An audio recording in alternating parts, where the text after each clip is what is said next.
this one, Mr. Forrest. Ah, Holly, how can I help? Mr. Forrest, we've got a serious problem. A serious problem? Oh no! Mr. Forrest, you've been eating too much. And you haven't been exercising. It's time to flatten the curve. Now you told us that you were going to lose 20 kilos.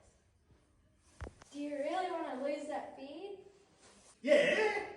Now take these home and flatten the curve.